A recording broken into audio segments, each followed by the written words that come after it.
President of Bermuda Football Association, Larry Mussenden, just back from Switzerland, FIFA Congress. Lot, a lot of drama, a lot went on.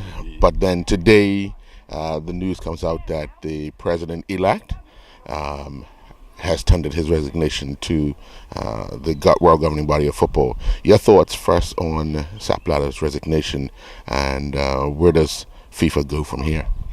Well, Earl, thank you for asking the question. We were at the Congress last week. That was the Bermuda delegation, and myself as a part of the electoral committee. President Blatter at that time, when he made his presentation, spoke about reform. Also, the other candidate, His Royal Highness Prince Ali, he spoke about reforms as well. And so after the election, President Blatter went on to say that he was going to be concentrating on reform, and he represented everybody, those who voted for him and those who didn't vote for him. And he said that he had a mandate to carry out some more of the work that he wanted to do. So we were very surprised today when he handed in his resignation, I think like perhaps most people.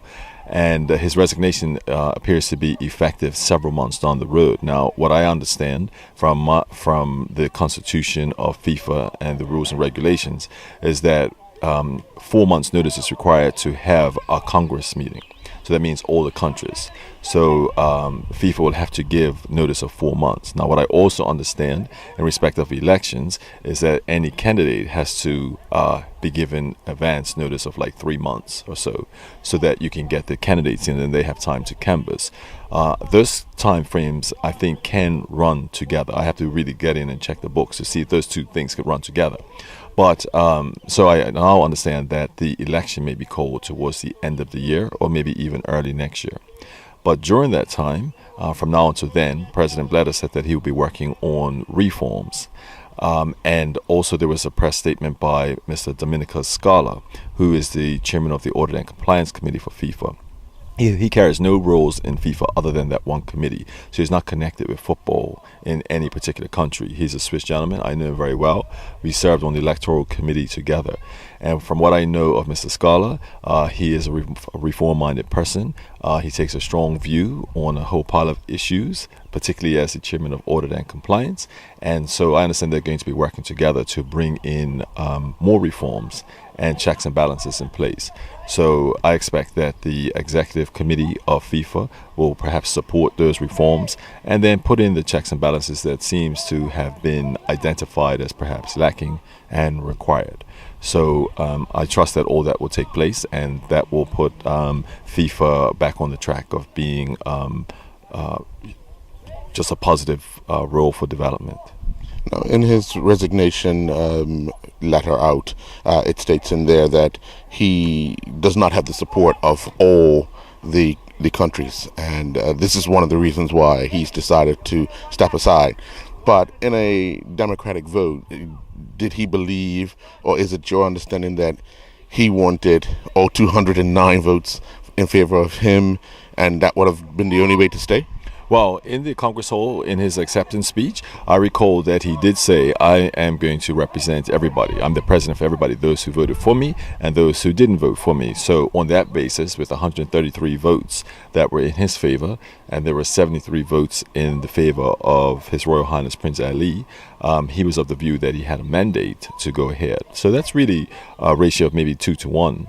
And some people thought, and I thought that he thought that was enough to be able to carry on his work as the president. But I guess for some reason he feels that that's not enough. I don't know if he wanted to have all 209 votes, but some people might think that that was a clear mandate for him to continue as president. Now, as in your role during the elections, you had millions and millions of eyes on you because of everything else that was going on.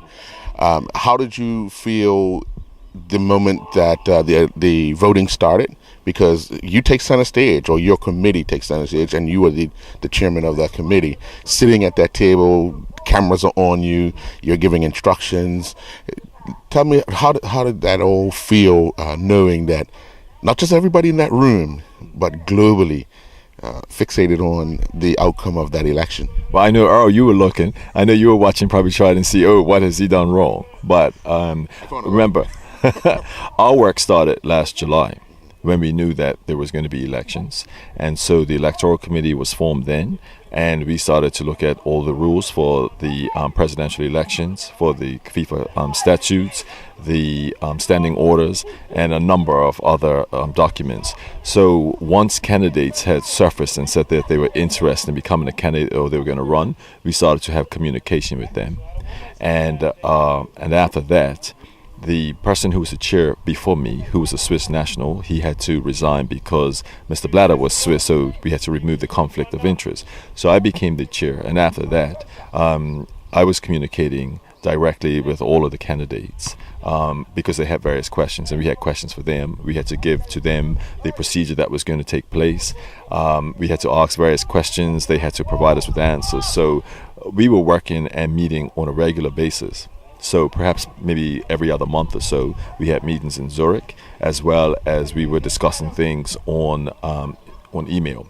At the same time, we were preparing all the documents, that is the ballot papers, and we had to think of any eventuality.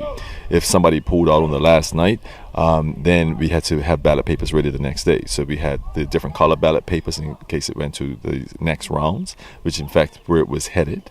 And what's interesting, even if there was one candidate only, there still had to be an election because the Congress had to approve that person, either vote yes or no. So there was even another ballot paper. If it was just one person, for the Congress to say, yes, we want this candidate as president, or no. So it could very well have been a no. If it was a no, then we'd be without a president until yet another extraordinary Congress was set, and then we'd have to have elections again. So the night before, we had a rehearsal with all the scrutineers because the scrutineers came from different countries, 4 of them. They were not involved in any of the planning process. The committee was. And we had worked out everything. We had all the forms. They had the counting forms. We had the ballots. We had the signature forms for the delegates. We had the receipt form for receiving a ballot. And so the night, about 2 nights before, we had a full run-through with people coming down to be like the member associations to vote. We had the booths that were there. We had the counting table, everything. So everybody knew what the role was going to be on the day. So on the day, we had electoral committee members. There's 3 of us in total. The other 2 were at each voting booth. So I was just at the main area with my colleague, another lawyer from FIFA. And then we had the scrutineers, and we had notary publics as well, who were issuing the ballots and pressing their seal on the ballot. So it was all tightly controlled. The members came down, voted, put their ballot in the ballot box, and then they walked off the stage at the end. Then under the instruction of the chairman, happens to be me, we then proceeded to the center table, and it was set up so that we were on 3 sides of the table, but the whole Congress and the whole world could see exactly what was going on, and you probably were watching. But all the ballots were emptied onto the ballot table, and then we did the count there. So it actually went quite smoothly.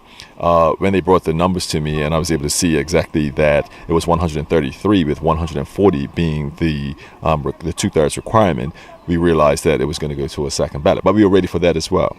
So the General Secretary then adjourn the meeting just for a few moments so that we can get set up and do the next ballot. And so we were prepared as the electoral committee team to administer the second ballot. We went back to our stations, and then we awaited a start, but in fact Prince Ali came to the stage and he conceded the election rather than go to a second ballot. So it was very exciting, and I'm so glad that everything went according to clockwork and we did our part, which comes with prior preparation and planning.